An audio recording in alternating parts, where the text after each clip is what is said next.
The preparation chambers of the mating house smelled of jasmine and lies. Sera Ashford stood before the floor-to-ceiling mirror, watching her reflection with the cold detachment of a soldier studying a battlefield.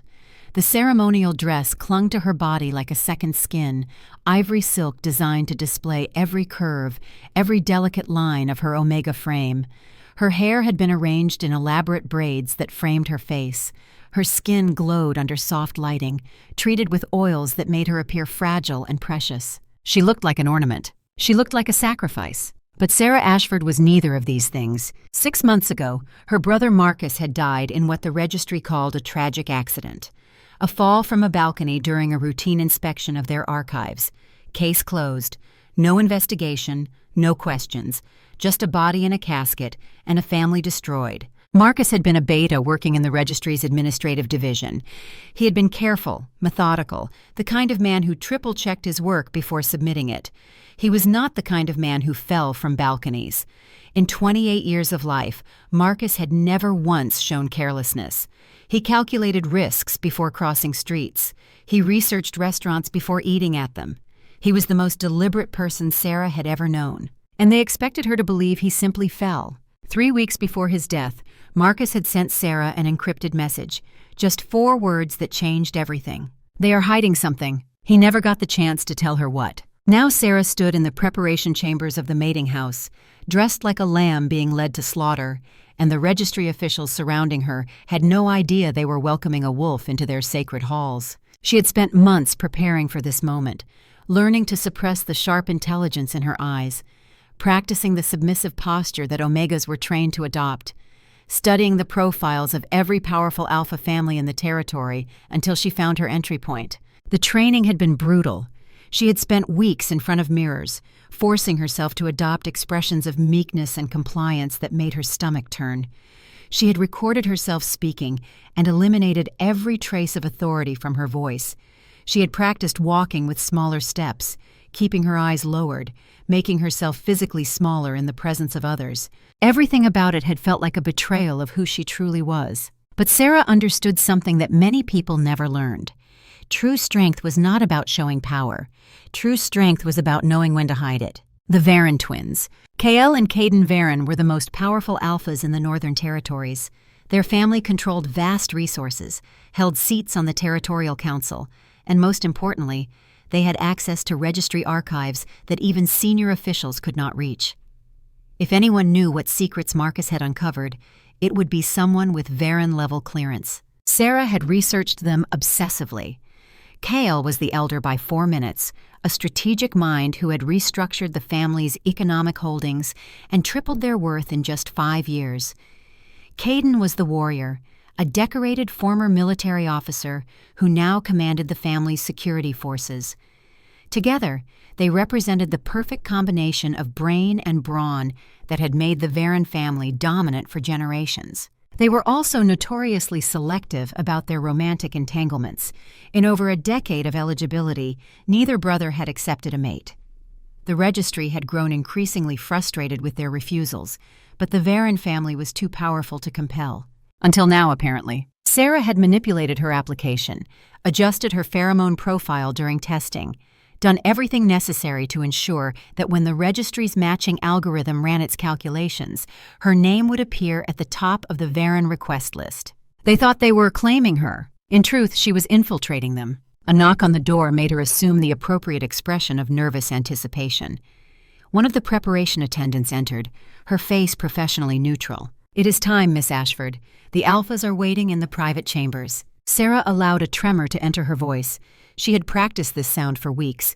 "I am ready." The attendant gave her a once-over, adjusting a stray strand of hair, smoothing a wrinkle in the silk dress. Her touch was impersonal and efficient, the practiced movements of someone who had prepared countless Omegas for their matching ceremonies. "You are fortunate," the attendant said quietly. "The Varen brothers are known to be honorable. Not all alphas are so kind to their mates." The words were meant to be comforting. To Sera, they were a reminder of how broken this system truly was. That kindness from an alpha was considered fortunate rather than expected. That Omegas were trained to be grateful for basic decency. She followed the attendant through marble corridors lined with ornate carvings depicting the history of Alpha and Omega unions. The artwork was beautiful and terrible, showing Omegas in positions of submission and service, always looking up at their Alpha protectors with expressions of devotion and gratitude. Other women had walked these same halls, genuine sacrifices to a system that treated them as breeding stock rather than human beings. Sera felt rage burning beneath her carefully constructed mask, but she kept it buried deep where no one could sense it. The private chambers were exactly what she had expected from her research. Luxury designed to romanticize what was essentially state-sanctioned ownership. Soft lighting from crystals that cast rainbow patterns across the walls. A massive bed covered in silk sheets the color of midnight. Alcoves filled with cushions and soft furnishings. The scent of expensive incense mingling with something deeper, something primal. Alpha pheromones. And there, standing near the window, 2 men who held the key to her brother's death. The Varen twins were nearly identical at first glance. Both stood over 6 feet tall, powerfully built with dark hair and sharp features that spoke of their Alpha bloodline. Their shoulders were broad, their postures straight, with the unconscious confidence of men who had never been challenged without emerging victorious.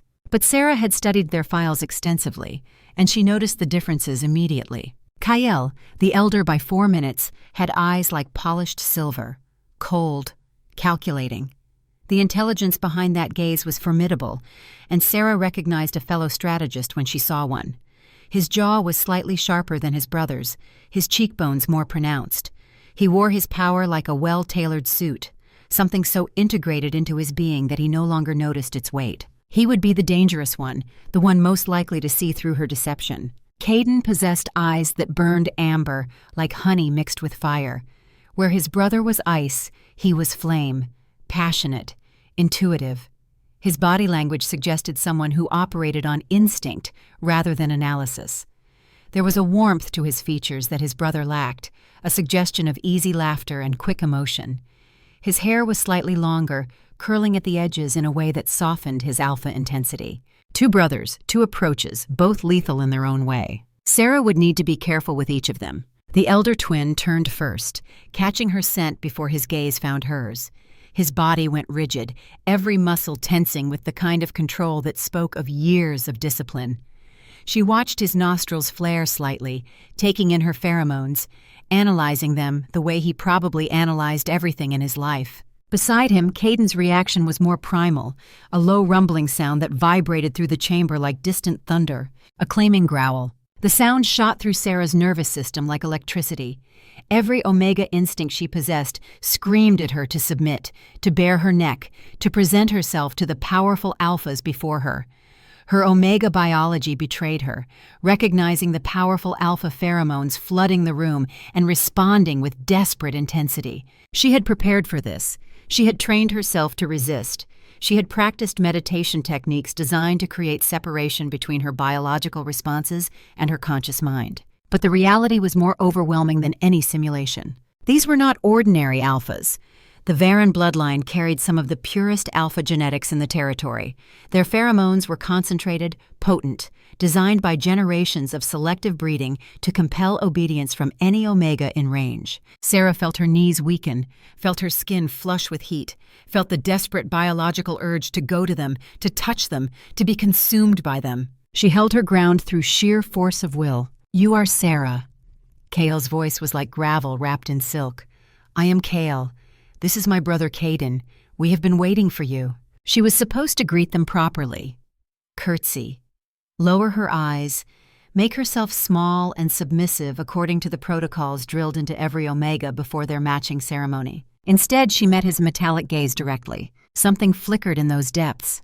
Surprise, perhaps, or interest. Most Omegas could not hold an alpha stare for more than a moment before their biology forced them to look away. The power differential was simply too great, the instinct to submit too overwhelming. Sera had spent months building her resistance to exactly this kind of pressure. She had started with photographs, then recordings, then holographic simulations of alpha presences. Each session had pushed her limits further, building tolerance like a muscle being strengthened through exercise. Now that training was being tested, "Hello," she said, keeping her voice soft despite her defiance. The contradiction was intentional. Confuse them, keep them off balance. Caden moved first, crossing the space between them in 3 long strides. His heat rolled off him in waves, and Sera felt her Omega nature responding desperately despite her mental resistance. Her body wanted to lean toward him, to close the remaining distance, to press herself against the source of that intoxicating warmth. She remained still. 3 months, he breathed, and his voice was rough with need. 3 months we have been waiting, watching your profile, requesting you specifically, and you are even more perfect than we imagined. Sera filed away the information. They had requested her, not randomly matched, requested. That meant they had seen something in her file that interested them beyond basic compatibility scores. What had they seen? Her profile had been carefully crafted to appear unremarkable. Good scores, but not exceptional. Healthy genetics, but nothing extraordinary.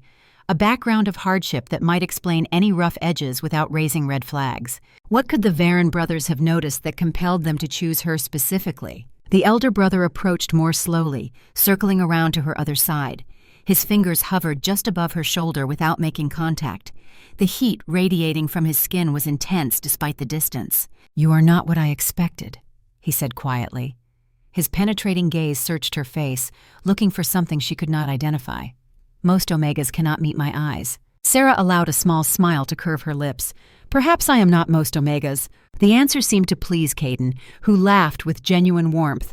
The sound was surprisingly pleasant, rich and deep, filling the chamber with unexpected humanity. For a moment, he seemed less like a powerful alpha and more like an ordinary man delighted by an interesting response. But Kael's expression remained unreadable, those calculating eyes still probing, still searching. His brother might have been charmed by her answer, but the elder Varen was not so easily satisfied. Sera realized she might have made her first mistake. She had prepared to be underestimated, to slip beneath their notice as just another Omega bride. But Kael Varen was clearly not the type to underestimate anyone. She would need to be more careful. The bonding ceremony proceeded according to ancient protocols, but Sera remained alert throughout, cataloging every detail of her new surroundings. The way the guards were positioned at the doors, their sight lines, their response times when servants entered, the location of windows and potential exits, calculating drop heights and landing surfaces, the subtle power dynamics between the 2 brothers, who deferred to whom in which circumstances. When night finally fell and the formal rituals concluded, Sera found herself alone with the twins in the massive bedchamber. Her body was screaming with heat, the biological imperative that made Omegas desperate for alpha touch during bonding periods. The need was almost painful, a burning in her blood that demanded satisfaction. But her mind remained sharp, watching, waiting, gathering information. "We need to discuss something first," Kael said, and his words cut through the haze of pheromones clouding the room. "Before anything else happens tonight." Sera tensed. Had he already discovered her deception? Had she given herself away with some unconscious tell, some moment of insufficient submission? Caden shot his brother a frustrated look. "Now is not the time for discussions, brother." His voice was strained with the effort of restraint, his warm eyes dark with need. "Now is exactly the time." The elder twin's voice carried an authority that brooked no argument. He turned to Sera, his piercing stare pinning her in place. "You have questions. I can see them behind your eyes, fighting to get out. Ask them." It was a trap. It had to be. No alpha invited their Omega to question them, especially not during a bonding ceremony when biological imperatives were at their peak. But Sera had not survived this long by being predictable. "Why me?" she asked. "Of all the Omegas in the registry, why did you specifically request my file?" Caden started to answer, but Kael held up a hand to silence him. The gesture was subtle, but absolute. Whatever complicated dynamic existed between these brothers, the elder clearly held the dominant position. "Your file was unusual," Kael said. "No pack, no family connections, no support network. Most Omegas with your profile end up assigned to lower-ranking alphas who cannot afford to be selective. Yet your scores in every other category were exceptional. Intelligence, resilience, adaptability. You survived and thrived in a system designed to crush people without protection." He stepped closer, and Sera had to fight her instinct to retreat. "I wanted to know how you did it. I wanted to know what kind of person emerges from that kind of pressure." because those are the qualities I need in a mate. Not submission, not compliance, strength. The words hit Sera like a physical blow. She had expected many things from the Varen twins based on her research: arrogance, possessiveness, the casual cruelty that many powerful alphas displayed toward their omegas. She had prepared herself for degradation, for objectification, for being treated as property rather than person. She had not expected honesty. She had not expected respect. For a moment, just a moment, Sera felt her carefully constructed walls waver. She had come here to use these men, to extract information about her brother's death and disappear into the night once she had what she needed. They were means to an end, tools to be manipulated and discarded. But Kale Varen was looking at her like she was a person rather than a possession, and that was more dangerous than any threat could ever be. The night that followed was more complicated than Sera had anticipated. The biological imperatives of the bonding could not be entirely ignored, but the twins were different from any alphas she had encountered in her research. They asked permission before each touch. They stopped when she hesitated. They treated the ceremony as a partnership rather than a conquest. Caden was gentle where she expected roughness. Kale was patient where she expected demands.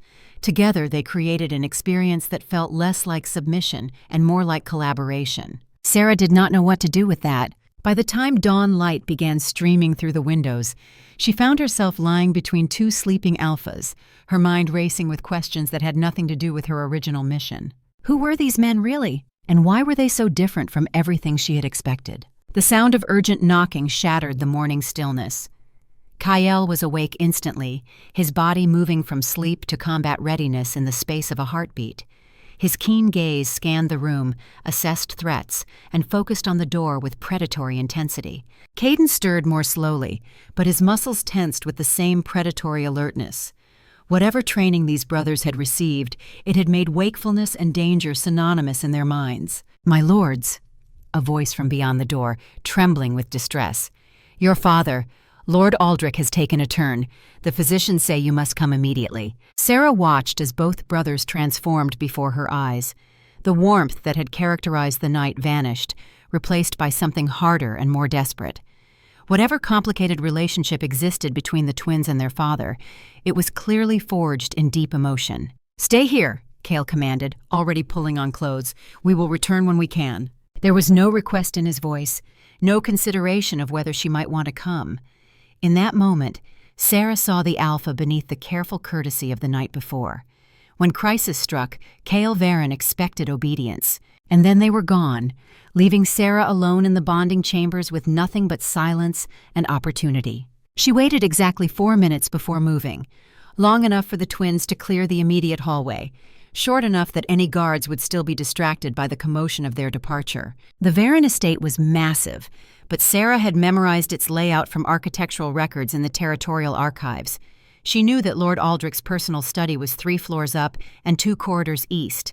She knew that during a medical emergency, security would be focused on the family quarters rather than administrative areas. She moved through the shadows like water, years of survival training guiding her steps. The skills she had developed were not those typically possessed by orphaned omegas. But Sera had never been typical. After Marcus had started working for the registry, he had insisted on teaching her things: self-defense, lock-picking, the art of moving through spaces without being noticed.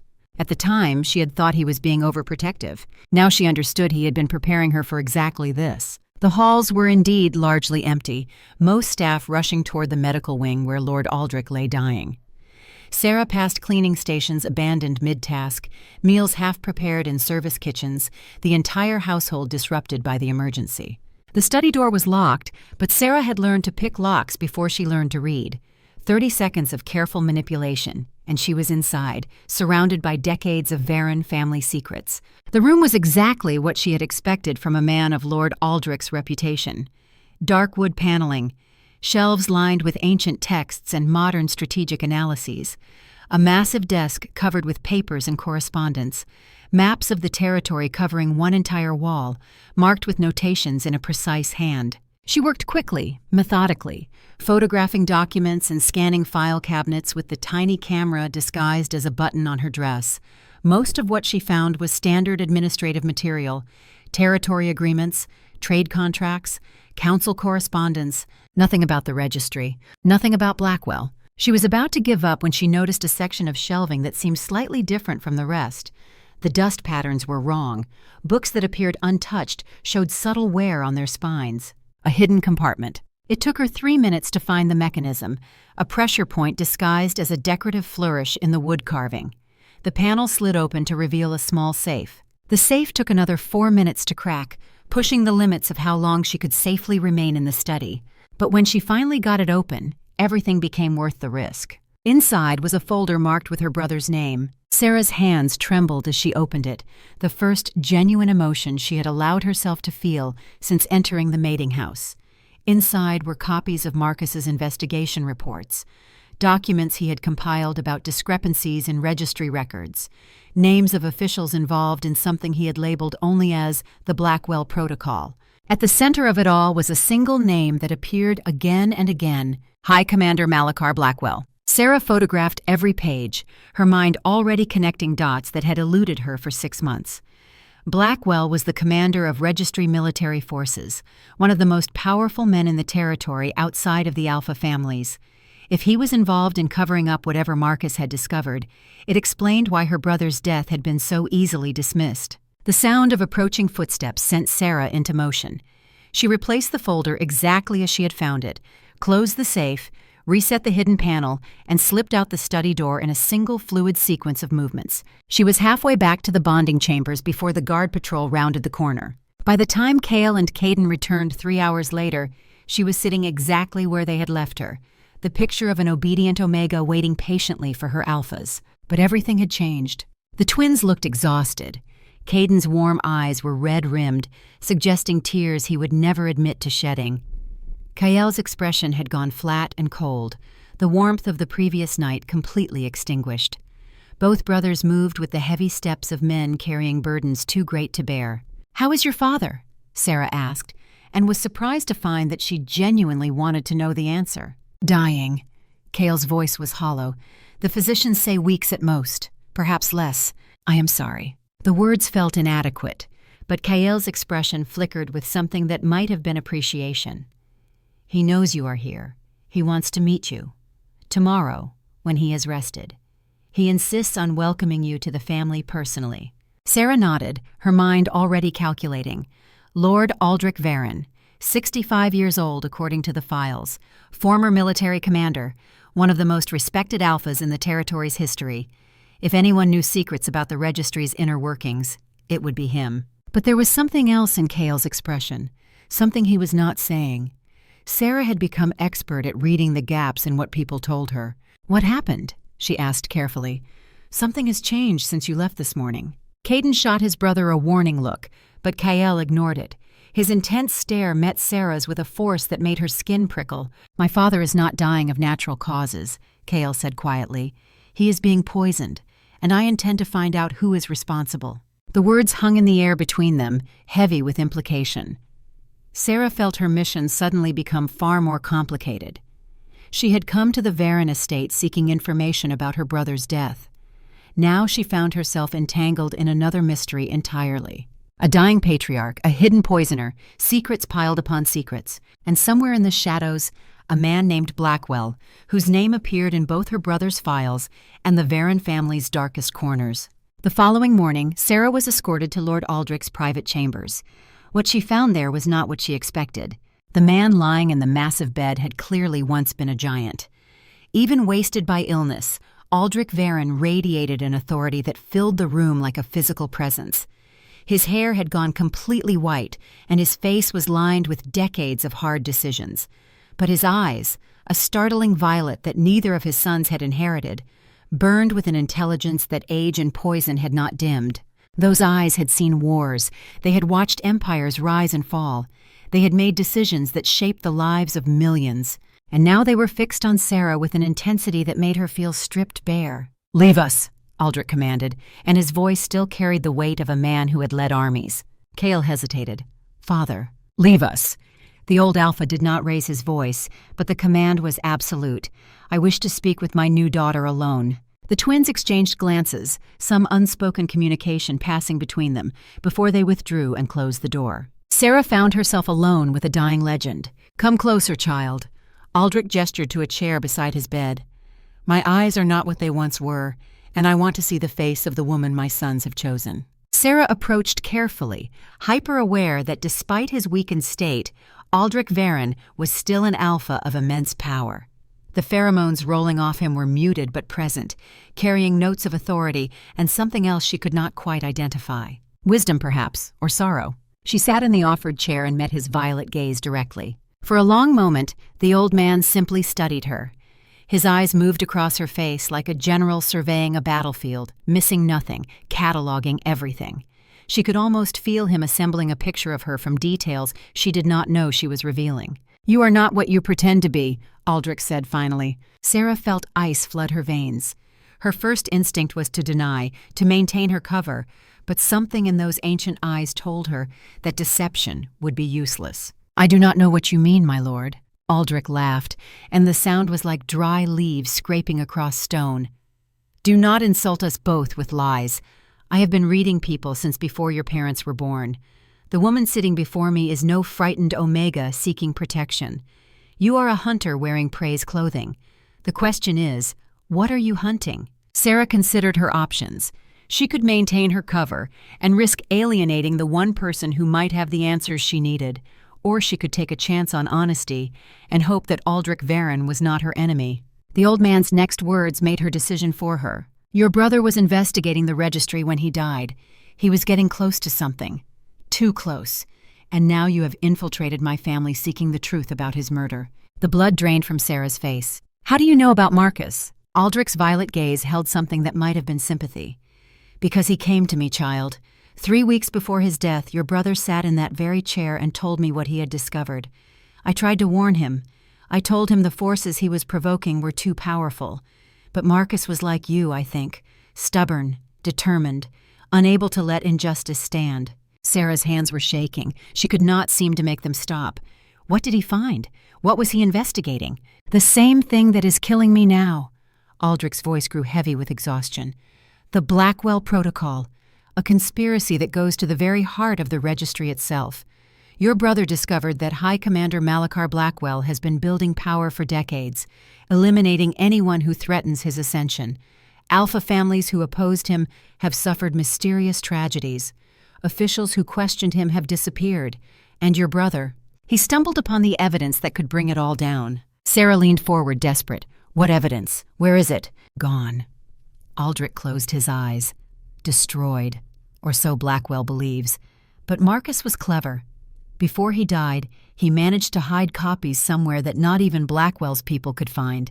He said he would tell me the location when we next met. That meeting never happened. For a long moment, silence filled the chamber. Sera felt the weight of months of grief and rage pressing down on her chest. "Why are you telling me this?" she finally asked. "You have known me less than a day. For all you know, I could be working for Blackwell." Aldrich opened his eyes, and despite his weakness, the force of his gaze was staggering. "Because I am dying, child. The poison in my body has progressed too far for any cure. And because Blackwell made a mistake when he arranged for you to be matched with my sons." Sera went cold. "What do you mean, arranged?" "Blackwell controls more of the registry than anyone suspects. He manipulates matching results, ensures that his enemies receive problematic mates, while his allies receive beneficial ones. He intended for you to be a weakness for my sons, an Omega with hidden trauma who would destabilize our family during my final days." The old Alpha smiled, and there was something fierce and predatory in the expression. "But he did not count on you being Marcus Ashford's sister. He did not know that by placing you in my household, he was giving us the one person with the motivation and ability to finish what your brother started." "You want me to continue Marcus's investigation?" Sera said slowly. "You want me to bring down Blackwell?" "I want you to do what is right." Aldrich's voice was fading, exhaustion pulling him toward sleep. "My sons are good men, but they are not equipped for this kind of war. KL sees clearly, but feels too little. Caden feels deeply, but sees too little. They need someone who can do both. Someone like you." His hand reached out, trembling, and grasped her wrist with surprising strength. "I am asking you to trust them, child. Tell them the truth about who you are and why you came here. Fight beside them rather than using them. because Blackwell will destroy us all if we stand divided. The only chance any of us has is if we face him together." Sera looked into those fading violet eyes and saw something she had not expected to find in this place of power and privilege. She saw sincerity. She saw hope. "I will consider it," she said finally. "That is all I can promise." Aldrich nodded, releasing her wrist. "Consider quickly. Blackwell knows you are here. He will move against us soon. And when he does, we must be ready."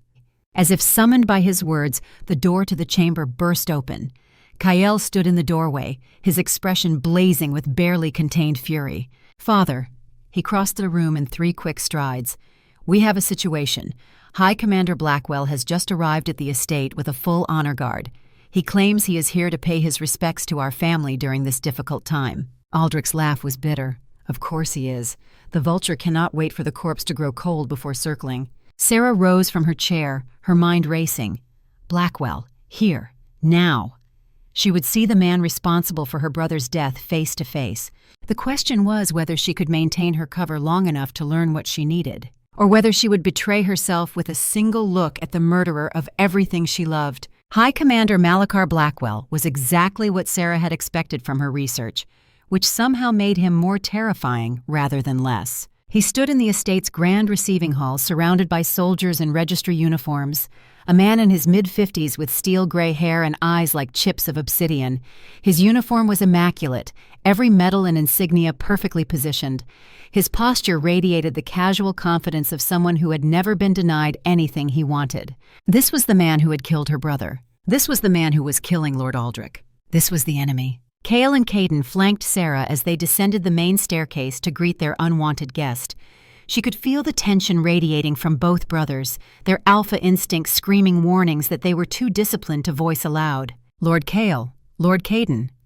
Blackwell's smile was warm and utterly false. "Please accept my deepest sympathies regarding your father's condition. The entire registry mourns alongside your family." "Your concern is noted, Commander." Kael's voice was flat. "What brings you to our estate?" "I wish to personally welcome your new mate to our territory." Blackwell's dark gaze shifted to Sera, and she felt the weight of his attention like a physical pressure. "Miss Ashford, what a pleasure to finally meet you." "The pleasure is mine, Commander." Sera forced her expression into the pleasant vacancy expected of newly bonded Omegas, even as rage burned in her chest. But behind that mask, her mind was racing. Blackwell knew her name, knew her face. If Aldrich was right about him manipulating her matching results, then Blackwell knew far more about her than he was revealing. The question was how much. "I must say," Blackwell continued, his tone conversational, "you have quite an interesting background. An orphan Omega who survived the registry system without family support. Most impressive. Your resilience speaks well of you." Every word was a probe, Sera realized. Blackwell was testing her, watching for any reaction that might confirm suspicions he already held. She gave him nothing. "I was fortunate to have good teachers," she said. "The registry provided excellent training for Omegas without pack support." "Indeed." Blackwell's smile widened by a fraction. "I understand your brother Marcus also served the registry for a time. Such a tragedy, his accident. Please accept my personal condolences for your loss." The mention of Marcus was deliberate provocation. Sera felt rage surge through her chest, demanding release, demanding violence against the man who stood before her wearing sympathy like a costume. But she had spent 6 months learning to control that rage. "Thank you, Commander." She kept her voice soft and sad. Marcus spoke highly of his work. He was proud to serve. Something flickered in Blackwell's obsidian stare. Disappointment, perhaps. He had been hoping for a reaction, and she had denied him. Small victories. The commander stayed for 3 hours, ostensibly touring the estate and paying respects to Lord Aldrich. But Sera watched him carefully, noting the way his eyes catalogued security positions, the questions he asked that seemed innocent, but probed for weaknesses. This was not a social call. This was reconnaissance. By the time Blackwell and his guards departed, the sun had set and the estate had grown quiet with tension. Kael found Sera in the library, staring out a window at the darkness beyond. "You held yourself well today," he said, studying her reflection in the glass. "Most Omegas would have been overwhelmed by Blackwell's presence. You barely flinched." Sera turned to face him. "Your father spoke to me about certain things this morning, things I believe you deserve to know." "My father speaks to many people about many things in his final days." Kale's expression remained unreadable. What specifically did he share with you? The truth. Sera met his gaze directly, abandoning all pretense. My name is Sera Ashford, and 6 months ago, High Commander Blackwell murdered my brother. I came to your family under false pretenses, intending to use your resources to investigate his death. Your father discovered my deception and proposed an alliance instead. For a long moment, Kale simply stared at her. Then to her shock, he laughed. Father was right about you, he said.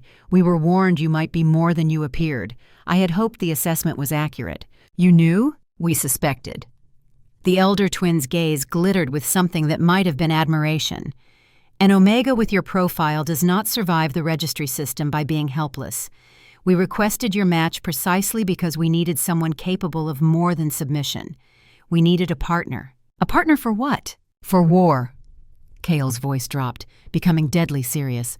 Blackwell has been building towards something for years, eliminating rivals, consolidating power, positioning his loyalists throughout the registry command structure. My father recognized the pattern decades ago, but he was never able to gather enough evidence to expose it. Your brother came closer than anyone. That is why he died. Sera felt the pieces clicking into place. Your father is being poisoned on Blackwell's orders. Almost certainly. Though we have not yet identified the method or the agent within our household. And you are telling me all of this because you want my help. I am telling you this because we are already bound together, Sera. Kale stepped closer, and despite everything, she felt her Omega nature respond to his alpha presence. Whatever deceptions brought us to this point are irrelevant now. Blackwell considers you a pawn he has placed against us. But pawns can become queens if they survive long enough. And if I refuse, then you are free to leave. His voice held no threat. We will not hold you against your will. But consider this. Blackwell killed your brother. He is killing my father. He has plans for this territory that will affect millions of people.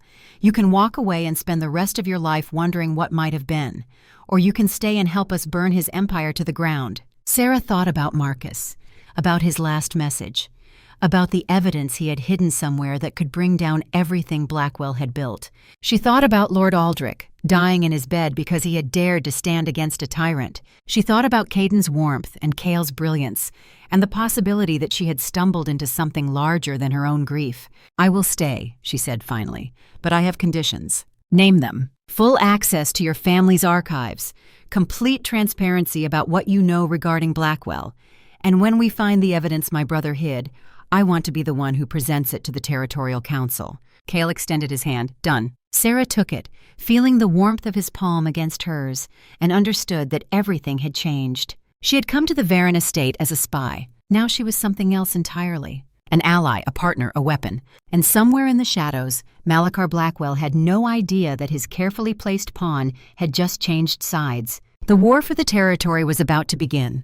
The War Council convened at midnight in the deepest chamber of the Varen estate. Kale stood at the head of a massive oak table, maps and documents spread before him like the scattered pieces of a puzzle he was still learning to solve. The room had no windows. The walls were lined with stone that blocked all signals, all surveillance, all prying eyes. His ancestors had built this chamber 3 centuries ago for exactly this purpose, planning rebellion against those who would destroy them. The air in the chamber was thick with tension and the lingering scent of old parchment. Candles flickered in iron sconces, casting dancing shadows across the faces of those gathered around the table. This room had seen the planning of wars and the forging of alliances that had shaped the territory for generations. Now it would witness the beginning of what might be the most important battle in Varen history. Caden sat to his right, scanning the gathered faces with the alertness of a predator assessing potential threats. His brother had said little since their father's condition had worsened, channeling his grief into the kind of focused intensity that made him dangerous. Sera occupied the seat to Kale's left, her presence still strange in this space that had only ever known Varen blood, and across from them sat General Tobias Greymore, a grizzled veteran of 58 years whose scarred face told stories that his mouth never would. Tobias had been Aldrich's closest friend for 4 decades. They had fought together in the border wars, had stood back to back against enemies that should have overwhelmed them, had buried comrades and celebrated victories through all the seasons of their long lives. When Kael had sent word requesting his presence, the old general had arrived within hours, bringing with him 300 soldiers loyal to the Varen cause rather than the registry's coin. It was not enough to win a war, but it was enough to start one. "Show me what you found," Kael said, his gaze fixed on Sera. "Everything your brother discovered, everything you photographed in my father's study. I want to see every document, every connection, every piece of evidence that links Blackwell to the conspiracy you have described." Sera did not flinch at the accusation implicit in his words. She had already confessed to her infiltration, and Kael had already accepted her alliance. There was no point in pretending the past had not happened. The only path forward was through the truth, however uncomfortable that truth might be. She spread her own documents across the table, photographs and transcriptions of Marcus's investigation files. The room fell silent as the others absorbed what they were seeing. Pages and pages of financial records, personnel files, encrypted communications that Marcus had somehow managed to decode before his death. "My brother spent 2 years tracking financial irregularities within the registry," Sera explained, her voice steady despite the emotion she felt when handling evidence her brother had died to collect. Funds being diverted from official accounts into shadow operations, soldiers being recruited and trained outside normal channels, weapons being stockpiled in locations that do not appear on any official registry. The scale of what he uncovered would have been unbelievable if he had not documented every single transaction. Tobias leaned forward, his weathered face darkening with the same rage Kael felt burning in his own chest. The old general's hands were scarred from decades of combat, and they trembled slightly as he traced the lines of evidence Marcus had compiled. "I have heard rumors of such things," Tobias admitted. "Whispers among the ranks about soldiers disappearing into special units that answer only to the High Commander. Blackwell has been consolidating power for years, but I never imagined the scale. This is not corruption. This is the preparation for conquest. It gets worse." Sera pointed to a specific document, a ledger of transfers that spanned nearly 2 decades. Marcus traced the money to its source. "The funds are not coming from registry taxation. They are coming from alpha families that have been systematically destroyed over the past 2 decades. Estates seized, assets liquidated. All of it funneled into Blackwell's private army." Kael felt cold certainty settle into his chest. He had suspected something like this for years, watching as allied families suffered mysterious misfortunes, as opponents of registry expansion met unfortunate ends. The Valdris family, destroyed by fire. The Ashmont bloodline, wiped out by plague. The Corrigan estates, seized after their patriarch was convicted of crimes that had never made sense. All of them had opposed registry expansion. All of them were gone. But seeing it laid out in black and white was different. This was not speculation or conspiracy theory. This was documented fact, a pattern of destruction that stretched back decades and pointed directly at one man. "How many soldiers?" Caden asked, his voice tight with barely contained fury. His warm eyes had taken on the flat quality they got when he was suppressing the urge toward violence, and Kael made a mental note to watch his brother carefully in the days ahead. "Marcus estimated between 8,000 and 12,000, Sera replied. "Trained, equipped, and positioned throughout the territory in facilities that officially do not exist, waiting for a signal." Tobias swore under his breath, the oath of a soldier who understood exactly what those numbers meant. The combined forces of the Alpha families number perhaps 15,000, and most of those are scattered across distant territories. It would take weeks to consolidate them into a fighting force. If Blackwell moves before we can gather our strength. "He will win," Kael finished. "The registry will become the sole governing authority, and every Alpha family will either submit or be destroyed." Silence hung over the table like a funeral shroud. "There is more," Sera said quietly, and something in her tone made everyone at the table go still. Marcus's final notes suggest that Blackwell's ultimate goal is not just political control. He wants to restructure society itself. She pulled out the last pages of her brother's investigation, documents that Kael had not yet seen. Her hands trembled slightly as she laid them on the table, revealing diagrams and plans that looked like something from a nightmare. "He wants to eliminate the Alpha class entirely," Sera continued. "Create a new order where the registry controls breeding, matching, everything. Omegas would become property of the state rather than bonded partners. Alphas would be reduced to breeding stock, their power stripped away through chemical suppression. Every child born would be raised in registry facilities, sorted into categories based on genetic potential, assigned roles based on usefulness to the state. Caden's growl filled the chamber, a sound of pure alpha rage that made the candle flames flicker. He would make us cattle. He would make everyone cattle, Sera corrected, meeting his intense gaze without flinching. Alphas, betas, omegas alike, all serving the registry, all controlled by Blackwell and whatever council he constructs to legitimize his rule. This is not about power. This is about complete domination of every living soul in the territory. Kael absorbed the information with the cold calculation that had made him successful in business and politics. Emotion would not serve them here. Only strategy. Only the careful analysis of threats and resources that had guided his family through crisis after crisis. "We need allies," he said finally, breaking the heavy silence that had fallen over the table. "Other Alpha families who understand the threat. General Tobias, can you reach out through your military contacts to the houses that might still be trusted?" "I can try." Tobias's scarred face showed little optimism. "But many families have already been compromised.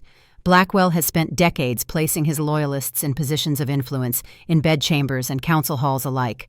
We will not know who to trust until it is too late. Then we must move carefully."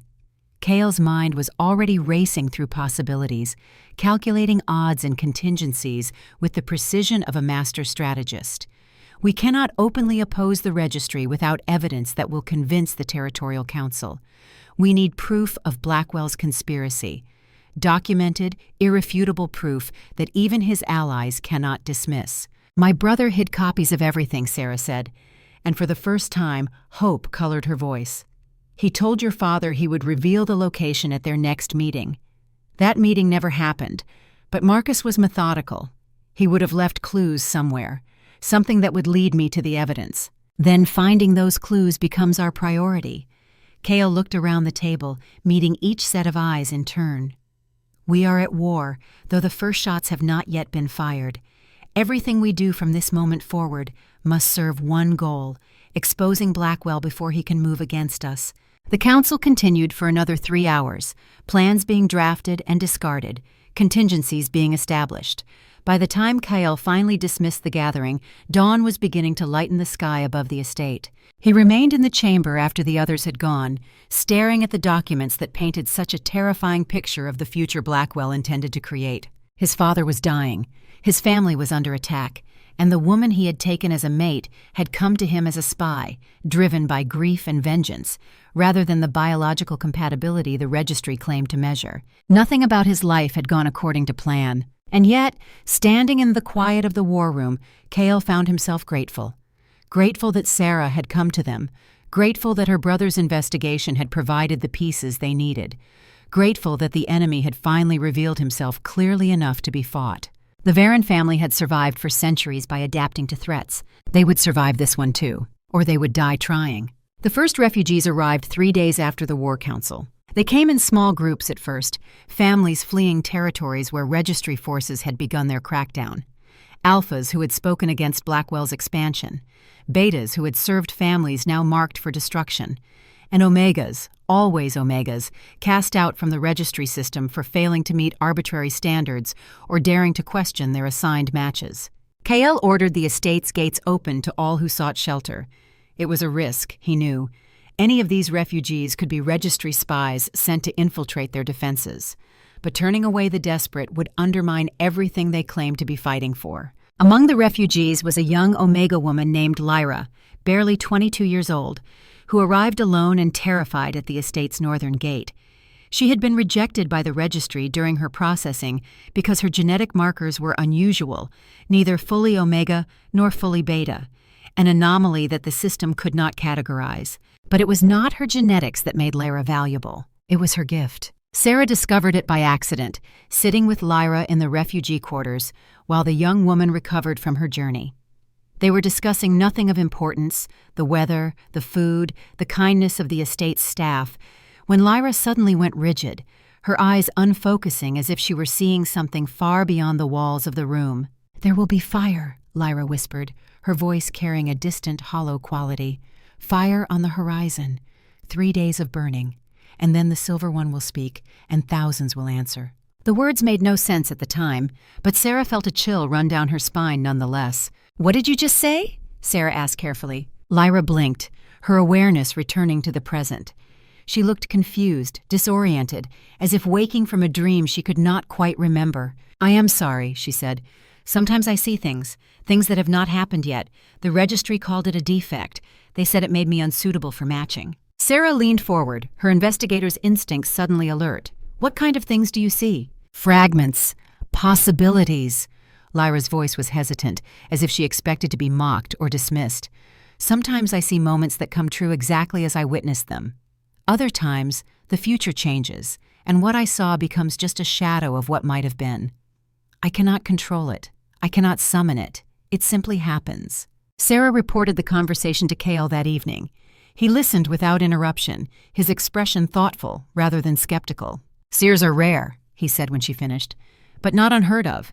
The old texts speak of omegas with the gift of foresight, though the registry has always dismissed such claims as superstition." "You believe her?" "I believe we cannot afford to dismiss any potential advantage." Kale's calculating mind was already working through possibilities. If Lyra can truly see fragments of what is to come, even unreliably, she could prove invaluable in the conflict ahead. He ordered Lyra moved to more comfortable quarters and assigned trusted servants to attend to her needs. The young Omega was confused by the sudden elevation in her status, but she accepted it with a quiet gratitude that spoke of someone unaccustomed to kindness. She would prove her worth sooner than any of them expected. Caden moved through the estate's service corridors with the focused intensity of a hunting wolf.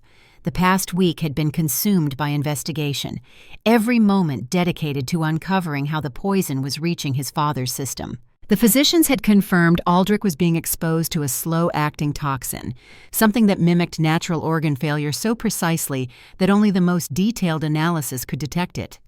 The poison was elegant in its cruelty, designed to kill gradually rather than suddenly, to give its victim time to suffer and its administrator time to avoid suspicion. Someone within the household was delivering death in small doses, someone Aldrich trusted. Someone who had access to his food, his medicine, his personal spaces. Caden had narrowed the list of suspects to 12 individuals, servants who prepared Aldrich's meals, medical staff who administered his treatments, family advisors who met with him privately. Each of them had been watched, their movements tracked, their behaviors analyzed for any sign of guilt. He had watched them all with the patience of a predator, looking for tells, for nervous behavior, for any sign that might betray guilt. And finally, after 7 days of surveillance, he had found it. Lady Isolde Crane had served the Varen family for nearly 3 decades. She had been a fixture of Caden's childhood, an elegant presence at formal dinners, a trusted advisor on matters of etiquette and social protocol. She had always seemed devoted to the family, to Aldrich in particular. But Caden had noticed things that did not quite fit. The way Isolde's eyes followed Aldrich with an intensity that went beyond professional concern. The slight tremor in her hands when she prepared his evening tea, visible only if you knew exactly what to look for. The fact that she always insisted on being the one to deliver his medication, refusing to delegate the task to junior staff, even when her other duties should have taken priority. And most damning of all, the encrypted communications device he had found hidden in her quarters during a covert search. Registry encryption. Blackwell's personal frequency. The discovery had hit Caden like a physical blow. Isolde had been part of his life for as long as he could remember. She had taught him which fork to use at formal dinners, had comforted him when childhood nightmares woke him in the night, had stood as a constant presence through all the transitions of his youth. And she had been a traitor all along. Caden did not confront her immediately. He waited, gathering more evidence, building a case that would be impossible to deny. He tracked her movements, documented her access to Aldrich's medications, recovered deleted messages from her device that painted a picture of betrayal spanning years. When he finally made his move, it was with the precision of a military operation. He found Isolde in the family's private garden, tending to roses that had bloomed every spring for longer than Caden had been alive. The evening light painted everything in shades of gold, a peaceful scene that stood in stark contrast to the violence about to unfold. "Lady Isolde?" Caden said, his voice carrying the formal courtesy that tradition demanded. "We need to speak." She turned to face him, and for a moment her composure held. She was wearing gardening gloves and a simple dress, looking for all the world like a loyal servant enjoying a peaceful evening among the flowers. but something in his expression must have warned her, because he watched fear flicker across her features before she suppressed it. "Of course, Lord Caden. How may I assist you? You can start by explaining why you have been poisoning my father for the past 6 months." The words hung in the air between them like a blade waiting to fall. Isolde's mask crumbled, not all at once, but in stages. First the denial, the outrage, the accusations of slander. Then the defiance, the insistence that she had done nothing wrong, that he was making terrible accusations against a loyal servant.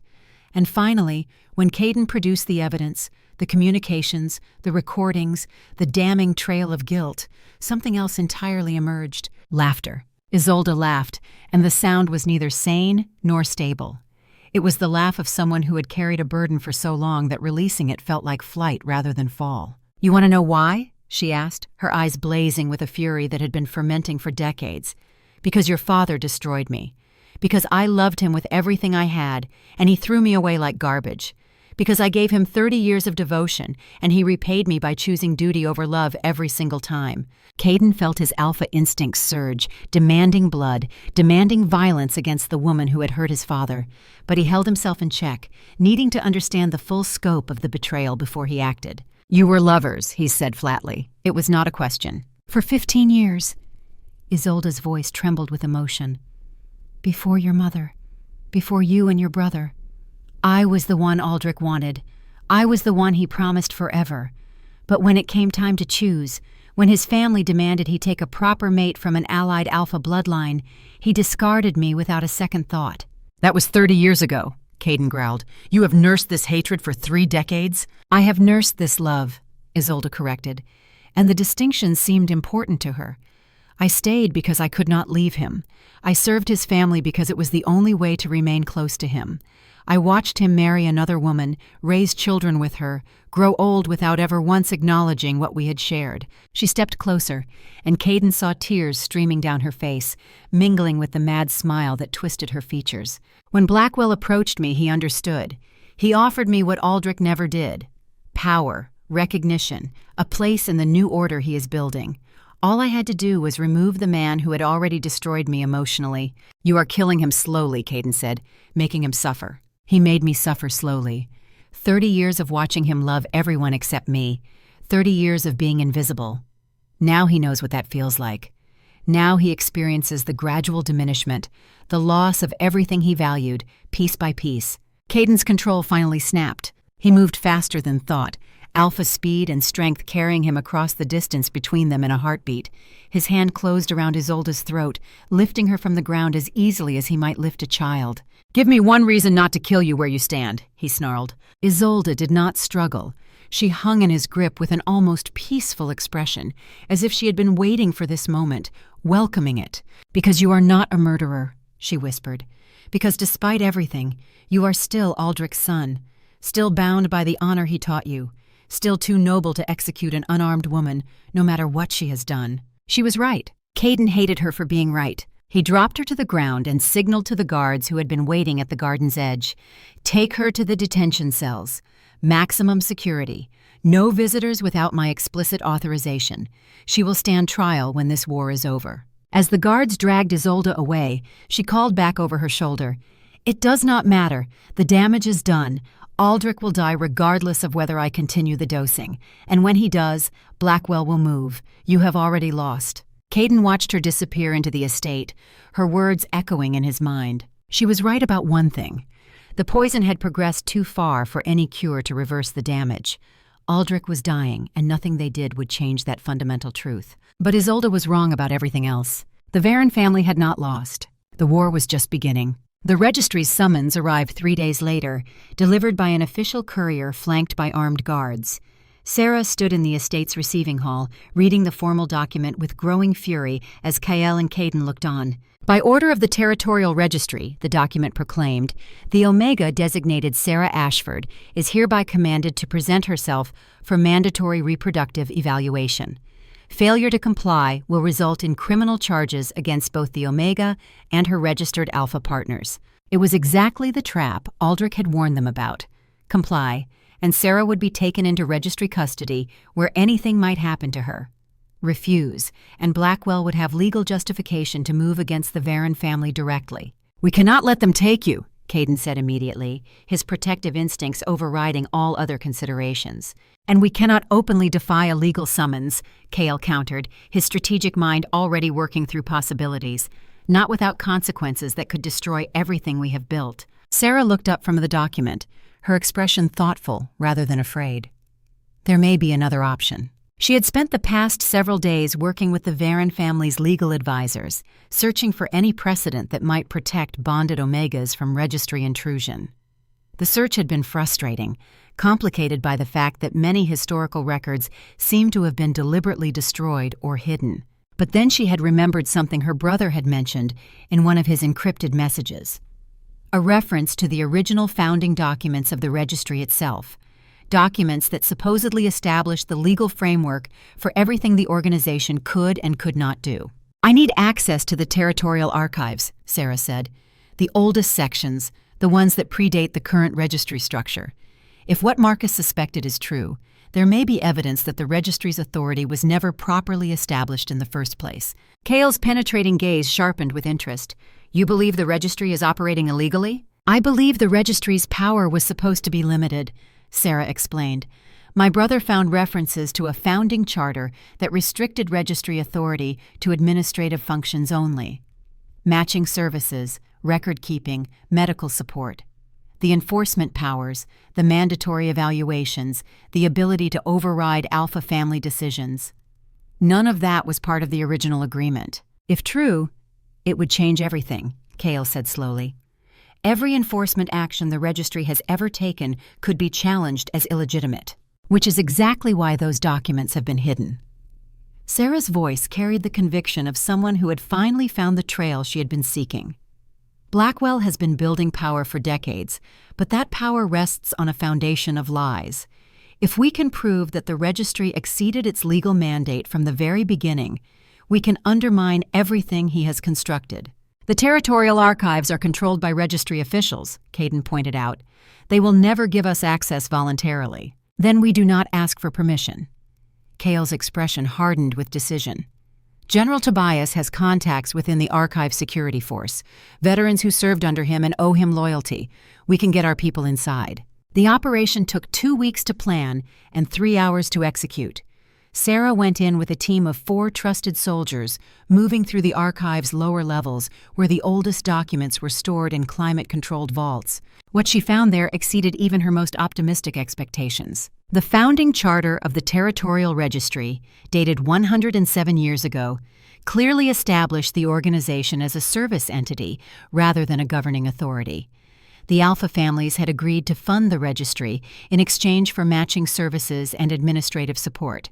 At no point had they ceded enforcement powers or the right to override family decisions regarding bonded mates. Everything the registry had become, every power it currently wielded, had been accumulated through gradual overreach and the systematic destruction of any records that might challenge its authority. Sera photographed every page of the founding charter, along with dozens of supporting documents that showed the incremental expansion of registry power over the following decades.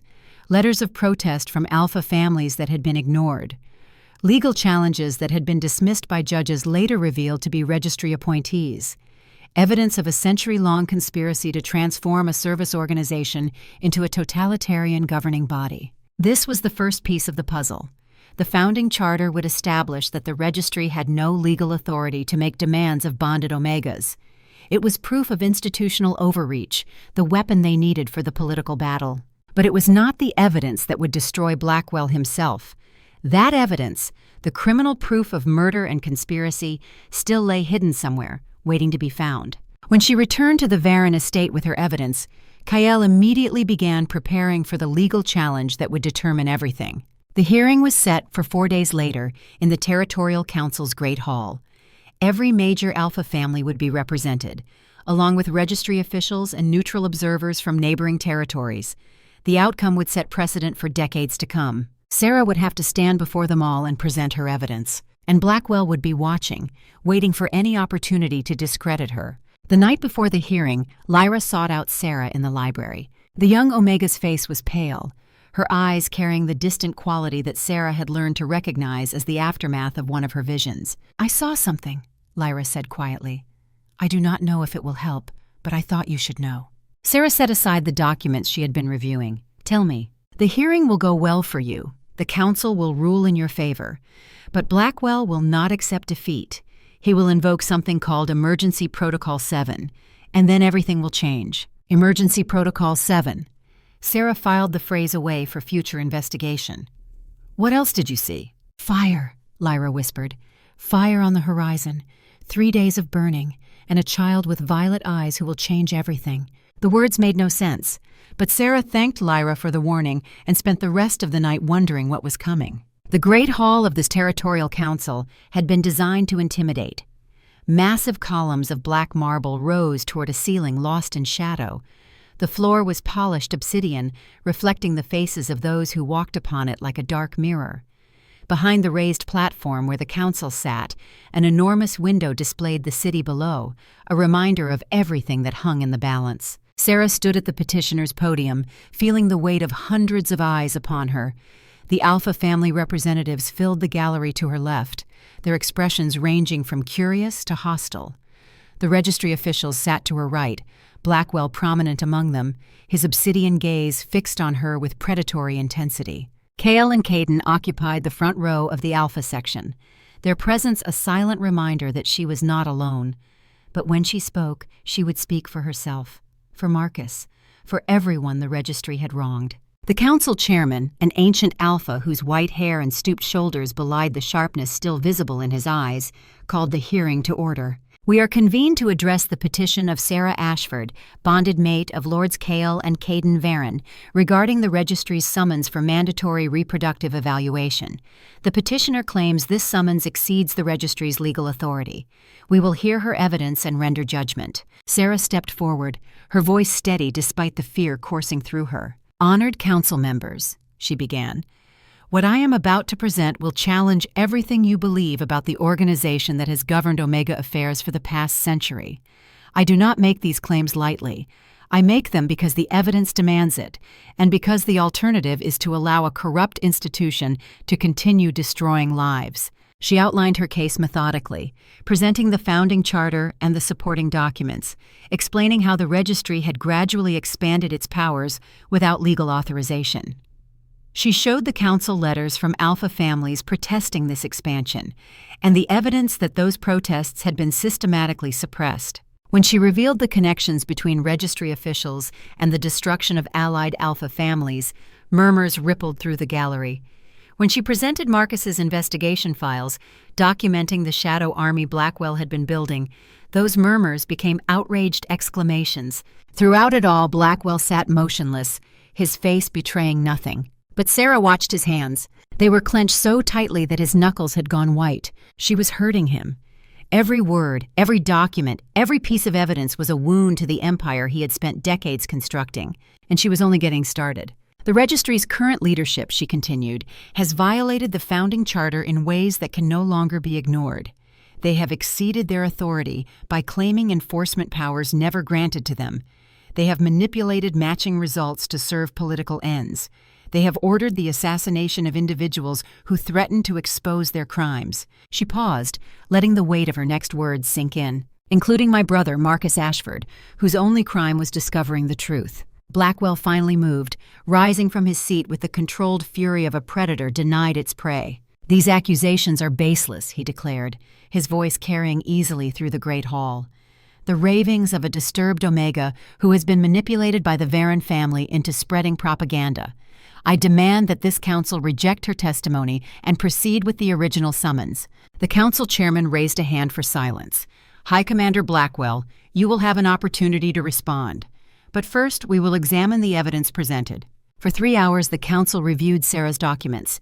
Expert witnesses authenticated the founding charter. Historians confirmed that the supporting letters and protests were genuine. Legal scholars analyzed the clear limitations on registry authority that the current leadership had obviously exceeded. When the examination concluded, the chairman turned to Blackwell with an expression that had shifted from neutral to openly skeptical. High Commander, he said, these documents appear to establish conclusively that the registry has been operating beyond its legal mandate for decades. How do you respond? Blackwell's mask of composure had cracked, revealing the fury beneath. "This council has no authority to challenge registry operations," he declared. "We answer to a higher mandate, the protection and regulation of Omega welfare throughout the territory.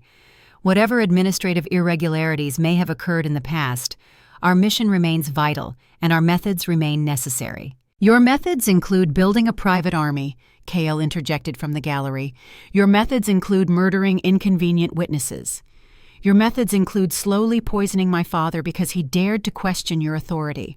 The great hall erupted into chaos. Guards moved to restore order, but the damage was done.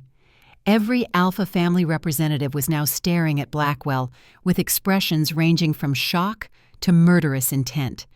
The registry officials behind him were exchanging uncertain glances, some already calculating whether to distance themselves from their leader. Blackwell knew he had lost the legal battle. Sera could see it in his expression, the calculation of a general recognizing that the current battlefield had turned against him, which meant he would change battlefields entirely. "This hearing is a farce," Blackwell announced, his voice cutting through the chaos with military authority, orchestrated by enemies of public order to undermine the only institution capable of maintaining stability in our territory. "I will not legitimize it with further participation." He turned to the registry guards positioned around the hall. "We are leaving. All registry personnel will withdraw immediately." As his people began moving toward the exits, Blackwell paused at the edge of the hall and turned back to face the council. "By the authority vested in me as High Commander of Registry Forces," he declared, "I am invoking Emergency Protocol 7.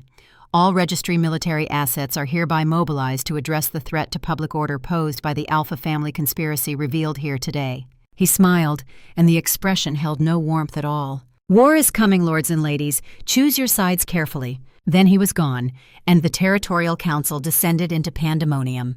Lyra's vision had come true, exactly as she had described it. Emergency Protocol 7. And everything had changed. Aldrich knew he was dying. He had known for weeks, really. The poison Lady Isolde had administered had done its work too well, destroying his organs in ways that no healer could repair. Even without the continued dosing, his body was failing.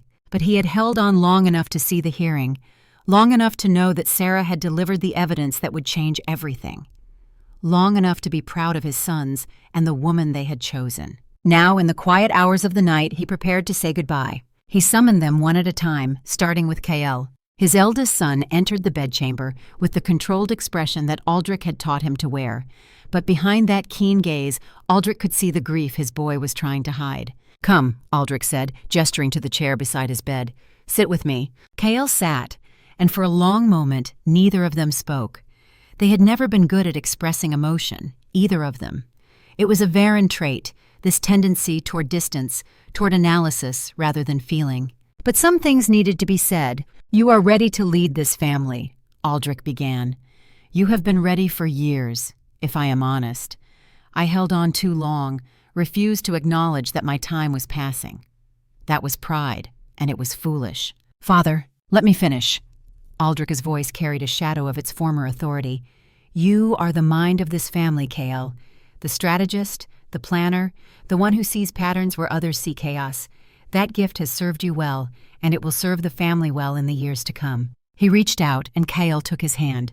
The grip was weak but steady. "But you must also learn to feel," Aldrich continued. "You hold yourself at a distance, analyze everything rather than experiencing it. Sera will help you with that if you let her. She sees clearly without sacrificing her heart. Learn from her." Kael nodded, his expression bright with unshed tears. "I understand, Father." "Good." Aldrich squeezed his hand once, then released it. "Send your brother in." Caden entered like a storm barely contained, all emotion and fierce energy that filled the room like a physical presence. He had never learned to hide what he felt, and Aldrich loved him for it. "Sit," Aldrich commanded, and Caden obeyed. "You are the heart of this family," Aldrich told him. "The warrior, the protector, the one who feels so deeply that it sometimes overwhelms you. That passion is a gift, but it can also be a weakness." "I know," Caden said, his intense gaze burning with grief he made no attempt to conceal. "I let my anger rule me when I confronted Isolde. I almost killed her." "But you did not." Aldrich smiled slightly. "You held yourself back when every instinct screamed for violence. That is growth. That is maturity. Continue on that path, and you will become the leader your brother needs beside him." He reached out and clasped Caden's hand. Your brother sees this world clearly but feels it dimly. You feel it intensely but sometimes lose clarity in the flood of emotion. Together you balance each other. Never forget that. Never let anything come between you. Never, Caden promised, and his voice broke on the word. Good, now send in Sera. She entered quietly, with the controlled grace that had first caught Aldrich's attention in the hearing transcripts he had read months ago. This was no ordinary Omega, he had recognized immediately. This was someone who had learned to survive through intelligence and will rather than submission and compliance. She was exactly what his sons needed. Sit, child, he said, using the endearment he had avoided before but felt entitled to now. We have much to discuss and little time. Sera sat, her eyes fixed on his face with an intensity that reminded him of Marcus. Her brother had looked at him the same way, seeking truth rather than comfort. I know about my brother's evidence, she said. I know he hid copies somewhere that he was going to reveal to you, but I have not been able to find any clues to their location. Because you have been looking in the wrong places. Aldrich felt exhaustion pulling at him, but forced himself to continue. Marcus did not hide the evidence anywhere physical. He encoded it in a place that only someone who knew him well could find. Somewhere that Blackwell's people would never think to look. Sera leaned forward, desperate for understanding. Where? In you. Aldrich watched her face as the meaning registered. Marcus knew he might not survive. He also knew that his sister would never stop seeking justice for his death. So he encrypted the evidence and hid it in a message he knew only you would recognize. The last communication between us was just 4 words, Sera said slowly. They are hiding something. 4 words that have haunted you for 6 months. Aldrich nodded. 4 words that you have repeated to yourself countless times, trying to understand what he meant. But you were looking at the wrong question. The message was not what he was hiding. The message was where he hid it. I do not understand. Think about your brother, about how his mind worked, about the games you played as children, the codes you created between you. Marcus was clever, but he was also predictable in his cleverness. He would have used something you shared, something no one else would know. Sera closed her eyes, and Aldrich watched her travel backward through memory, searching for the key that would unlock everything. When her eyes opened again, they were bright with sudden understanding. The book, she breathed. The book he gave me for my 16th birthday. We created a cipher together based on the text. He used to leave me encoded messages using page numbers and word positions. And if you apply that cipher to his final message? Sera was already doing the calculations in her head. 4 words. Each word becomes a page number, a line, a word position. It would give me coordinates or an address or... She stopped, staring at Aldrich with something like wonder. A location. The criminal evidence is hidden at a specific location, encoded in the message he sent me. Aldrich smiled, feeling the weight of his duty finally beginning to lift. The founding charter you found in the archives proves the registry exceeded its legal authority. That is important for the political battle. But what Marcus hid is something different.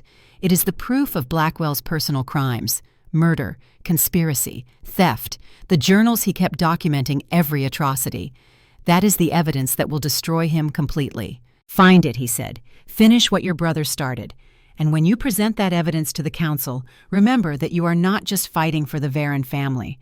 You are fighting for everyone Blackwell has hurt. I will, Sera promised. Thank you, Lord Aldrich. There is one more thing. Aldrich gathered the last of his strength for this final revelation. Something you deserve to know before I die. Sera waited, sensing the weight of what was coming. You are not an Ashford, Aldrich said quietly. Or rather, you are not only an Ashford. 23 years ago, there was a family called Valdris, a powerful alpha bloodline with territory in the eastern reaches. They opposed the registry's expansion. They spoke publicly about returning to the original charter, limiting registry authority to its founding mandate. What happened to them? Sera's voice was barely a whisper. Blackwell destroyed them. Aldrich's violet gaze held hers without flinching. Every member of the family was killed in what the registry called a tragic fire. Estates burned, records destroyed, an entire bloodline erased from history. But there was a survivor, a child, barely 2 years old, smuggled out by a loyal servant before the flames took everything. That child was given to a beta couple named Ashford, who raised her as their own and never told her the truth about her origins. Sera's face had gone pale. You are Sera Valdris, Aldrich said. the last surviving member of a murdered bloodline. And when you present your evidence to the Territorial Council, you will not be doing so as a simple Omega seeking justice for her brother. You will be doing so as the rightful heir of a family that Blackwell himself destroyed. The silence that followed seemed to stretch into eternity. Then slowly Sera nodded. "Then that is what I will be," she said, and her voice carried a new weight of purpose. "Sera Valdris, survivor, avenger. Good." Aldrich felt the darkness beginning to close in around the edges of his vision. "Now go. My sons are waiting, and I have kept them from their grief long enough." Sera rose but paused at the door.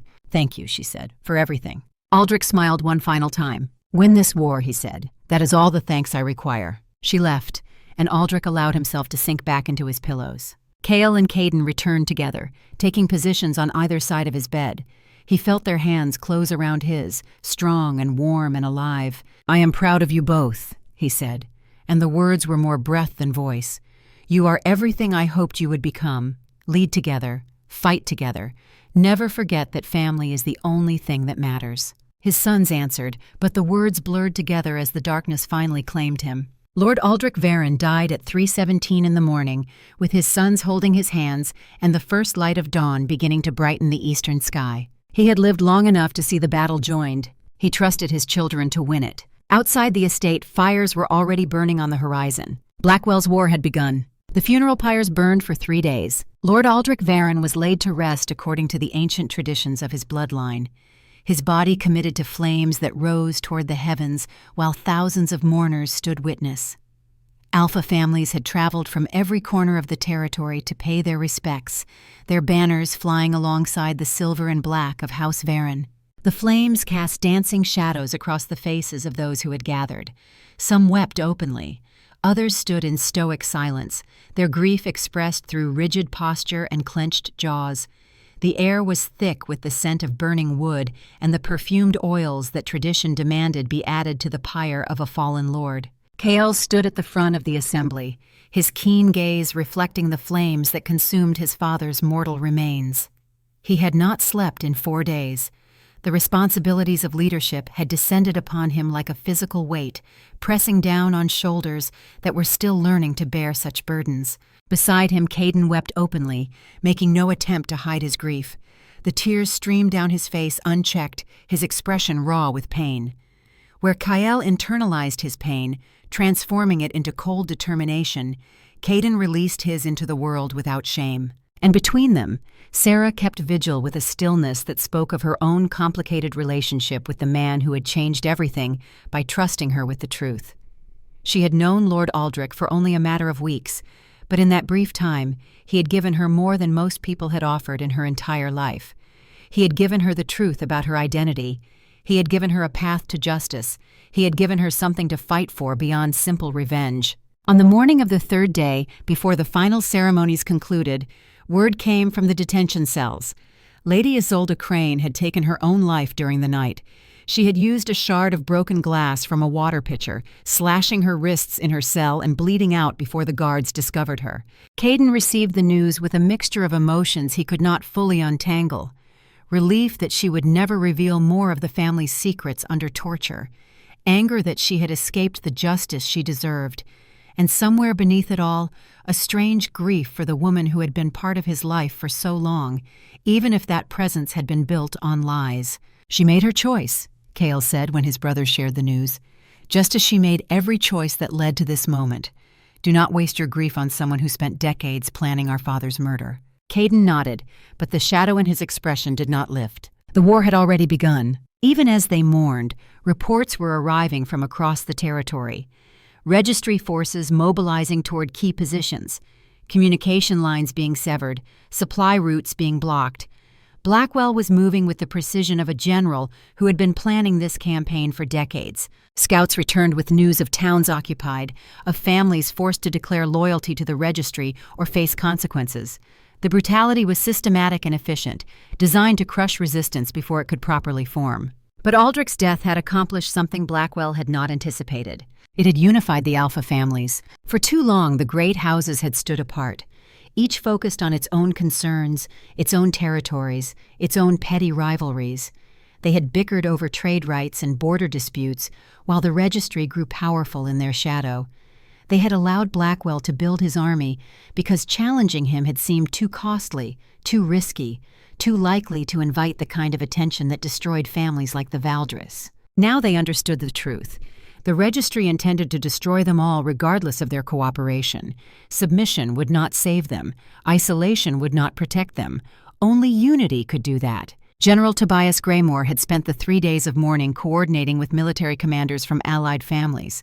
Messages flew between estates on the wings of messenger birds and through the few communication channels that remained secure. Old rivalries were set aside. Ancient grudges were forgotten. The survival of their entire way of life depended on their ability to work together. By the time the last ember of Aldrich's pyre had faded to ash, they had assembled a coalition of nearly 12,000 soldiers, with more arriving every day. It was still not enough to guarantee victory, but it was enough to fight. Cale addressed the assembled forces from the great balcony of the Varen estate, his voice carrying across the sea of soldiers and civilians who had gathered to hear him speak. The morning sun cast long shadows across the courtyard, illuminating faces that ranged from hardened veterans to young recruits who had never seen combat. "My father dedicated his life to protecting this territory and everyone in it," Cale declared. His voice was steady, carrying the authority that had been bred into his bloodline for generations. He built alliances. He maintained peace. He believed that honor and duty could hold back the darkness that threatens us all. He paused, letting his gaze sweep across the crowd. Thousands of eyes looked back at him, waiting, hoping, searching for reasons to believe that victory was possible. Malachar Blackwell murdered him for that belief, poisoned him slowly, made him suffer, stripped away his dignity piece by piece. And when that was not enough, Blackwell declared war on every family that dares to stand against his tyranny. The crowd stirred with anger, with grief, with the kind of righteous fury that transforms ordinary people into warriors. Kael could feel the emotion rising like heat from a fire, building towards something that could either consume them or forge them into something stronger. "I will not ask you to fight for revenge," Kael continued. "Revenge is a fire that burns those who wield it as surely as those it targets. I ask you to fight for something greater, for your families, for your children, for the future we will build when this war is won." He raised his fist, and his voice rose with it. "The registry claims authority it was never given. Its leader commands an army built on the corpses of murdered families. They believe we are weak. They believe we are divided. They believe we will submit rather than risk everything in defense of what is right. They are wrong." The roar that answered him shook the stones of the estate. 12,000 voices raised in defiance, in determination, in the refusal to accept the future Blackwell had planned for them. Kael looked out at the army that had gathered in his father's name, and for the first time since Aldrich's death, he felt something other than grief. He felt hope. Sera found the criminal evidence 3 days after the funeral. She had already recovered the founding charter from the territorial archives, the legal proof that the registry had exceeded its authority for over a century. That evidence would be crucial for the political battle, establishing that Blackwell's organization had no legitimate right to the powers it claimed. But the criminal evidence was something different entirely. Blackwell's personal journals, financial records documenting murder for profit, testimony from soldiers who had participated in massacres. This was the proof that would destroy Blackwell himself, not just his institution. The cipher Marcus had created was complex, requiring not just the book they had shared, but also a specific sequence of operations that only someone who knew his methods would recognize. She worked through the night, testing combinations, following the trail her brother had left for her across years and secrets. The 4 words of his final message, when decoded through the system they had created as children, produced coordinates to a location in the eastern mountains. She went with Caden and a squad of elite soldiers, 20 warriors chosen for their skill and their absolute loyalty. They traveled through territory that had become dangerous with registry patrols and roving bands of loyalist irregulars. The roads were watched, the skies were monitored, and every village they passed showed signs of occupation. The journey took 2 days of careful movement, avoiding major routes and traveling primarily at night. They slept in caves and abandoned structures, posting guards who rotated through the darkness with weapons ready and senses alert. The location was a cave system that had once belonged to the Valdres family, part of their original territorial holdings before Blackwell had burned them from existence. The entrance was hidden behind a waterfall that had dried to a trickle in the summer heat, revealing ancient stonework that bore the marks of sophisticated engineering. Marcus must have discovered its location during his investigation. He must have recognized its significance and its security, the perfect hiding place for evidence that could destroy an empire. Inside the deepest chamber, protected by seals that required both alpha blood and omega pheromones to open, they found everything. The chamber was vast, carved from living rock by generations of Valdris ancestors. Shelves lined the walls, filled with documents and artifacts that had somehow survived the destruction of the main estate. And in the center, on a stone pedestal that seemed almost like an altar, sat a collection of files that represented years of Marcus's investigation. This was not the legal proof of institutional overreach that Sera had found in the archives. This was something far more damning. Blackwell's own journals, stolen from his private quarters by someone Marcus had recruited to his cause. The journals contained detailed accounts of every crime the High Commander had committed, every murder he had ordered, every family he had destroyed, every step of his plan to reshape society according to his twisted vision. There were also financial records documenting 2 decades of embezzlement and murder, communications between Blackwell and his co-conspirators, naming names and detailing crimes in language that left no room for denial, evidence of the Valdris massacre, including testimony from registry soldiers who had participated and later died under mysterious circumstances. Reading the journals made Sera's stomach turn, but she forced herself to continue, to absorb every detail that might prove useful in the war to come. There were names in those journals she recognized.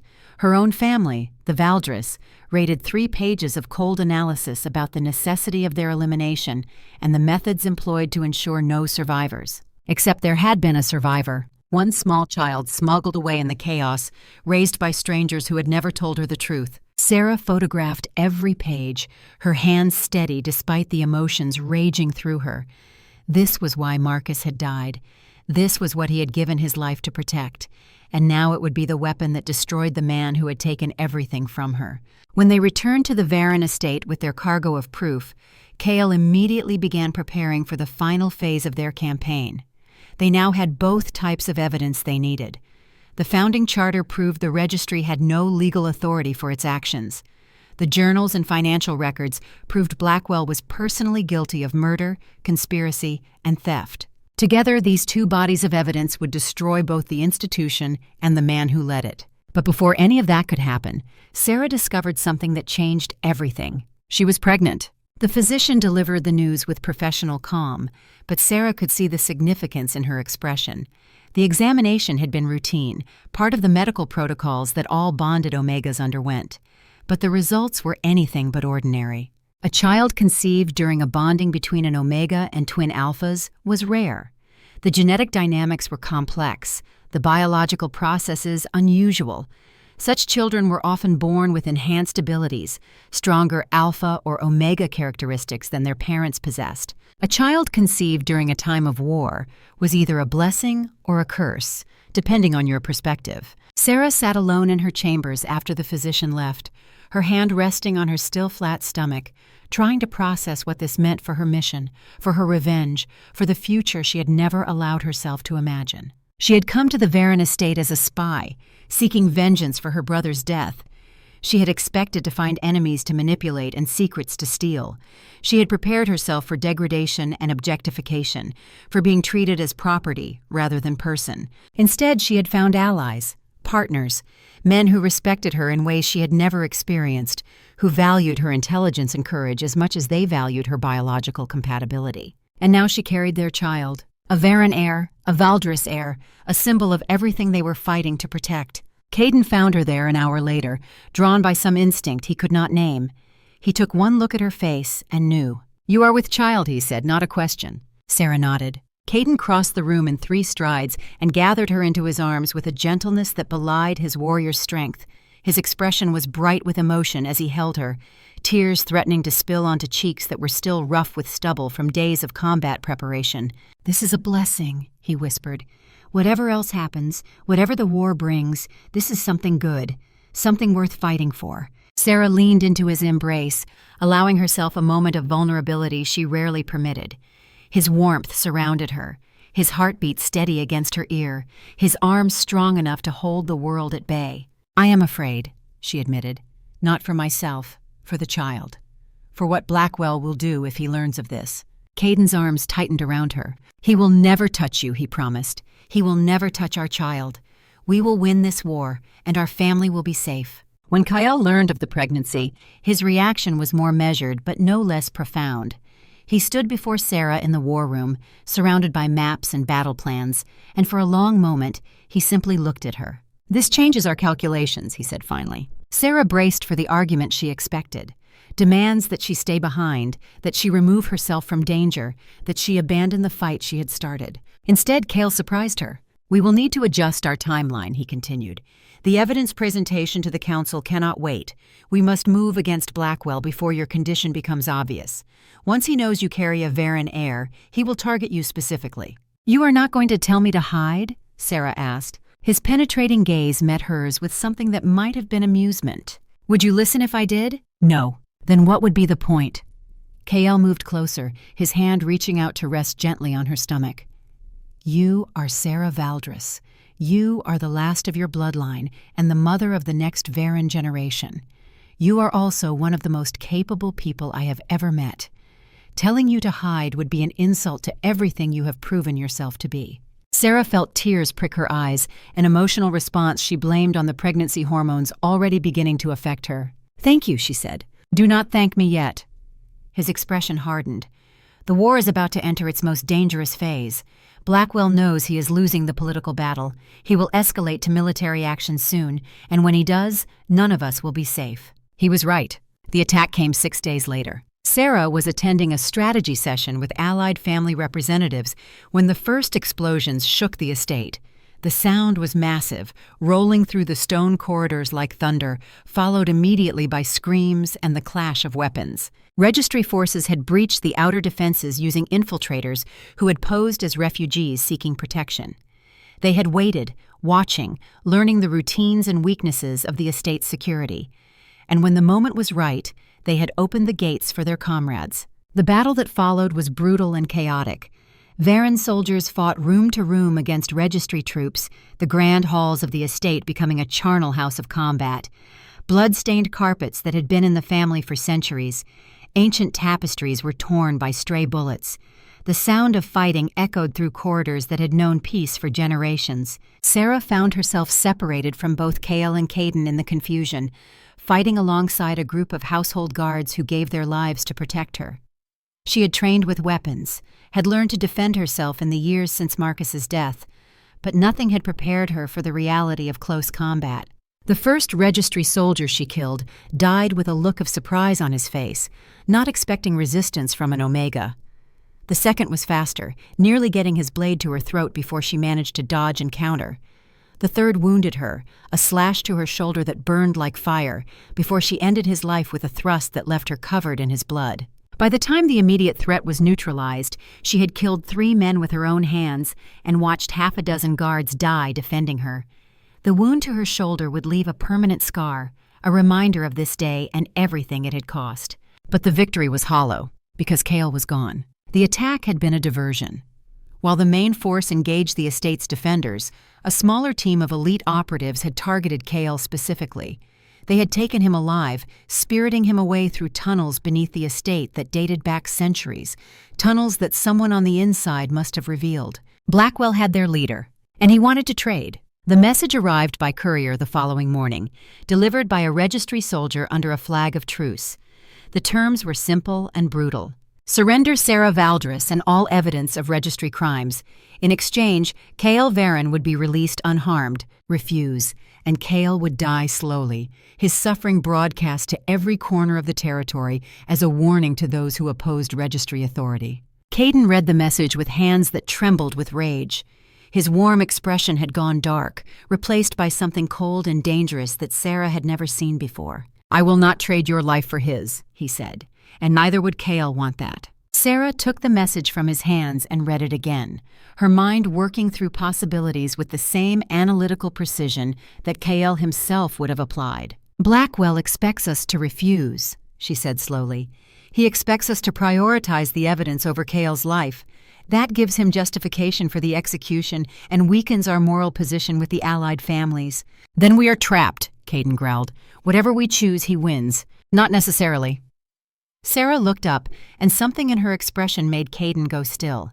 Blackwell has made an assumption.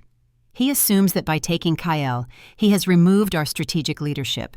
He assumes that without your brother's mind directing our forces, we will be weakened and disorganized. "He is right," Caden admitted. "Kyle is the strategist. I am just the soldier." "You are more than that." Sera moved to stand before him, her wounded shoulder protesting the movement. "You are Lord Caden Varen, heir to one of the most powerful families in the territory. You have led men in combat. You have protected your family against impossible odds.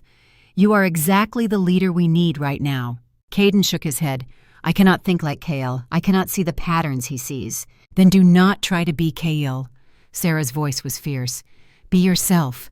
Be the warrior who confronted Isolde despite decades of false affection. Be the protector who swore to keep our child safe. Be the alpha who refuses to surrender no matter the cost." She took his face in her hands, forcing him to meet her eyes. "I did not fall in love with Kyle's strategic mind," she said. "I fell in love with both of you. Different strengths, different gifts, both necessary. Your brother needs you now. I need you now. Our child needs you.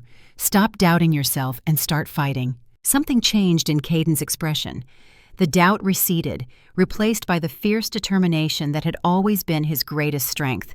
"What is your plan?" he asked. "We do not negotiate with Blackwell," Sera replied. "We rescue Kale ourselves, and then we end this war once and for all." The rescue operation came together in 48 hours, a testament to the desperation and determination of everyone involved. General Tobias provided intelligence about registry facility locations, narrowing down the possible sites where Kale might be held. His contacts within the military had remained loyal despite the chaos, feeding information through channels that Blackwell had not yet discovered. Lyra contributed her gift of seeing, the form of prescience that had already proven its value during the council hearing. She had been part of the Varen household for weeks now, her unusual abilities making her invaluable despite her youth and inexperience. "He is strongest in the eastern facility," Lyra said, her eyes unfocused as she searched through possibilities. Her voice had taken on the distant quality it always carried when she used her gift. "Underground, 3 levels down, heavy guard presence, but there is a weakness, a supply entrance that changes shifts at midnight." Caden assembled a strike team of the best soldiers the Alliance could offer. 20 warriors, each selected for specific skills that would be essential for the mission ahead. Infiltration specialists who could move through shadows without being detected. Combat experts who had trained for years in close quarters fighting, a medic who had served in the border wars and knew how to treat wounds under fire, and Sera herself over Caden's objections. "You are carrying our child," he argued. "You should stay here where it is safe." "Safe?" Sera laughed bitterly. "Blackwell's forces breached our defenses once. They could do it again. Nowhere is safe until this war is won. And I will not wait here wondering whether my mates are alive or dead." Caden opened his mouth to argue further, then closed it. He had learned by now that arguing with Sera when she had made up her mind was pointless. "Stay close to me," he said finally. "Promise me that much." "I promise." They moved through the night like shadows, avoiding registry patrols through routes that Tobias's intelligence had identified as weak points in enemy coverage. The eastern facility was a former mining complex that had been converted into a military installation, its underground chambers perfect for holding prisoners beyond the reach of rescue. The journey took 4 hours of careful movement through hostile territory. Twice they had to go to ground as patrols passed nearby, pressing themselves into the shadows and praying that their scent would not give them away. The midnight shift change created exactly the opening Lyra had predicted. The strike team infiltrated through the supply entrance, moving silently through corridors that smelled of oil and stone and the peculiar mustiness of deep underground spaces. They encountered resistance on the 2nd level. Registry guards who died before they could raise an alarm, their bodies hidden in storage rooms that would not be checked until morning. The team moved with the precision of soldiers who understood that any mistake could doom them all. On the 3rd level, they found Kale. He was being held in an interrogation chamber, chained to a metal chair with wounds that spoke of days of questioning. His face was swollen and bloody, one eye completely closed by bruising. Cuts covered his arms and chest where interrogators had worked to extract information. But when Caden burst through the door, Kyle managed a smile that was more grimace than expression of joy. "Took you long enough," he rasped. Caden had his brother free of the chains in moments, supporting Kale's weight as they moved toward the exit. "Can you walk?" Caden asked. "I can manage." Kale's voice was stronger than his appearance suggested. "Blackwell is here. He was supervising the interrogation personally. He is on the upper level, preparing to broadcast my execution." "Then we need to move," Sera said, before he realizes. But Kyle shook his head. "No." He grabbed Caden's arm with surprising strength. "This is our chance. Blackwell is here, away from his main forces, relying on facility security that we have already compromised. If we leave now, he escapes. If we stay and fight, we can end this tonight." "You are in no condition," Caden started. "I am in exactly the condition I need to be," Kale interrupted. "I have spent 3 days listening to Blackwell explain his plans, his arrogance, his certainty that he has already won. He believes we are broken. He believes the alliance will crumble without my leadership. He is not expecting us to attack." He looked at Sera, his one good eye burning with determination despite the pain that must have been consuming him. "You found the criminal evidence, the journals, the financial records." Sera nodded. "We have everything. Both the founding charter that proves the registry exceeded its legal authority and the personal evidence that proves Blackwell is guilty of murder and conspiracy." "Then we do not just need to capture Blackwell," Kale said. "We need to expose him, publicly, undeniably, in a way that destroys both his institution and his personal reputation forever." He smiled, and despite his wounds, there was something fierce and predatory in the expression. "He was planning to broadcast my execution. Let us use his own system to broadcast his destruction instead." The final confrontation took place in the facility's communication center, a room filled with transmission equipment that could reach every corner of the territory. Blackwell was there, surrounded by a personal guard of 12 soldiers, preparing the broadcast that would show the execution of Varen and break the spirit of the Allied resistance. He stood before the cameras in his immaculate uniform, rehearsing the speech he would deliver to a territory he expected to rule. He did not expect them to come to him. The strike team hit the communications center like a thunderbolt.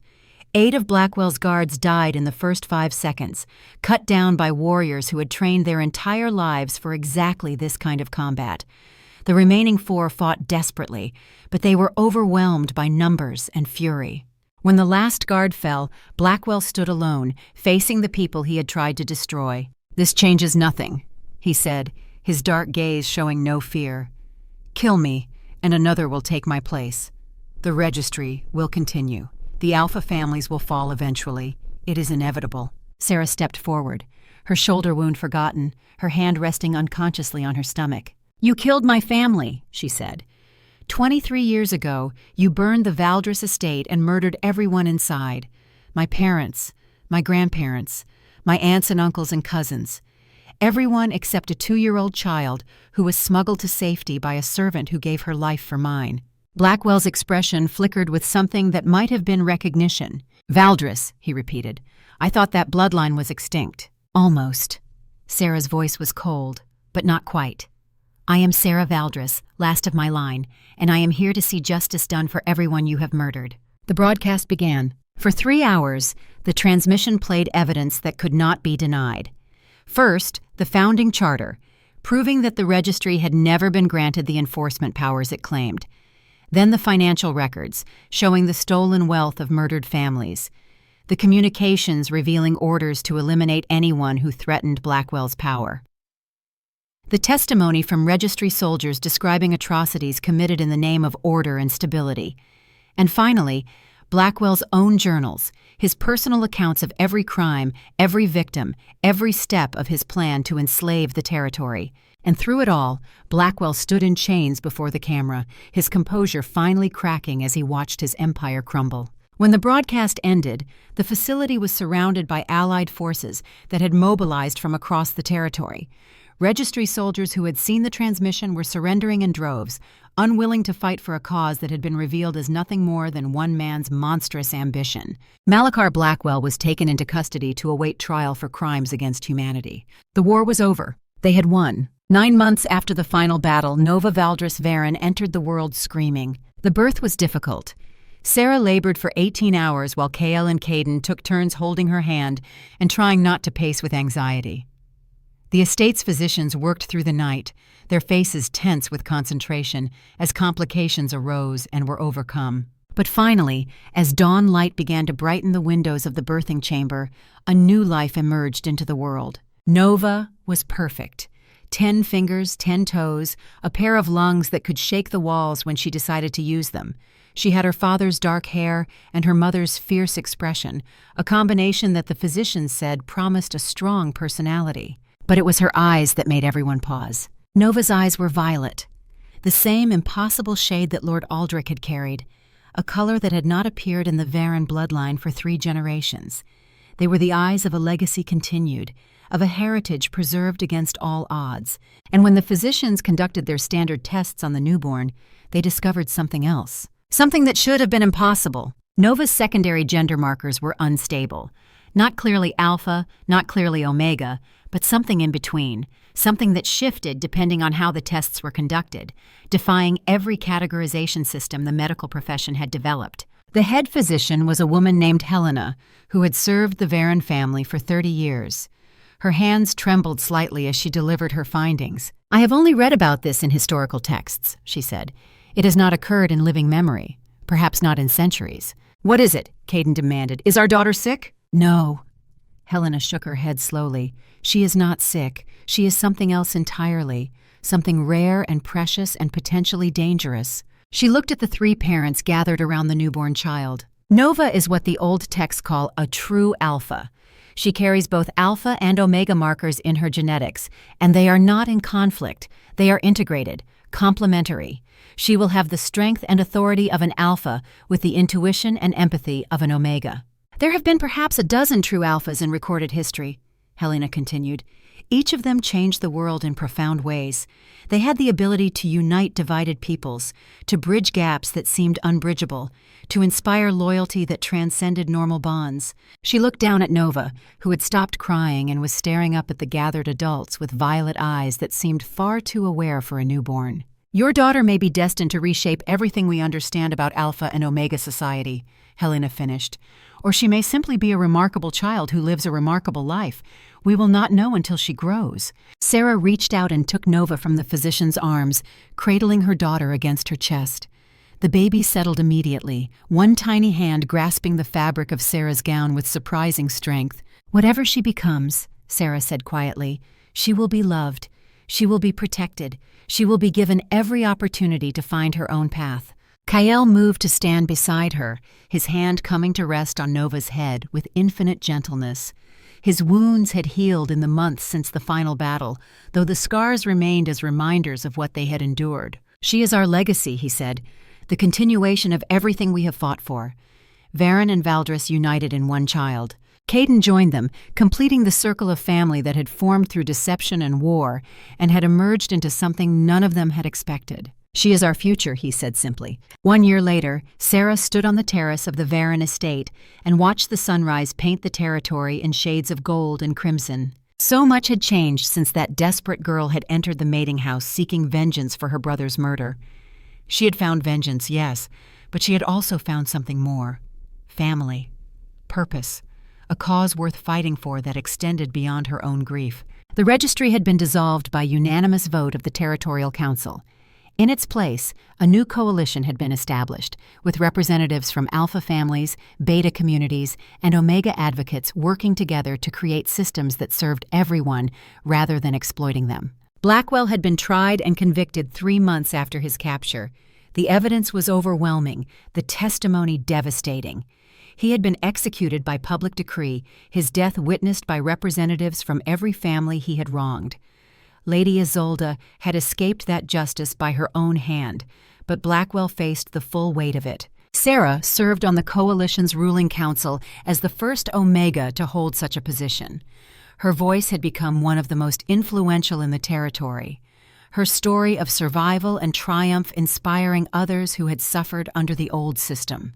Kyle had taken his place as Lord Varen, guiding the family through the complexities of post-war reconstruction with the same strategic brilliance that had helped them survive the conflict.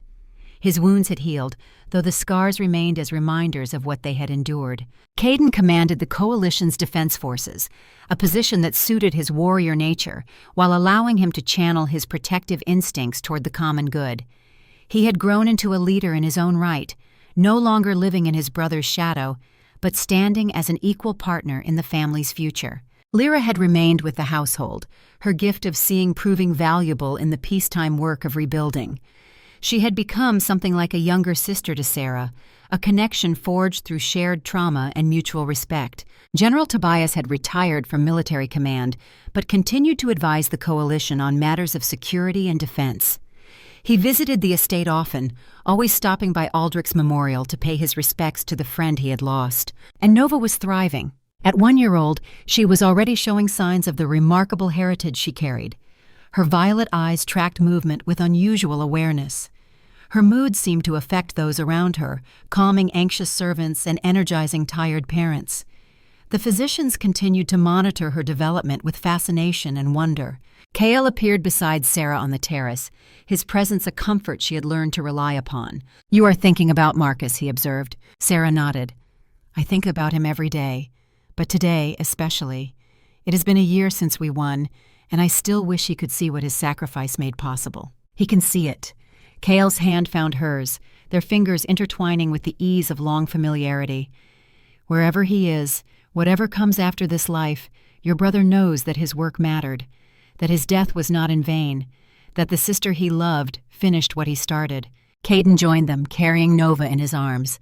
The baby was awake and alert, her violet eyes fixed on the sunrise with an intensity that seemed almost contemplative. "Father would have loved her," Caden said quietly. "He would have spoiled her completely." "He would have taught her to be strong," Kale agreed, "to value honor and duty above all else." Sera took Nova from Caden's arms, settling her daughter against her shoulder.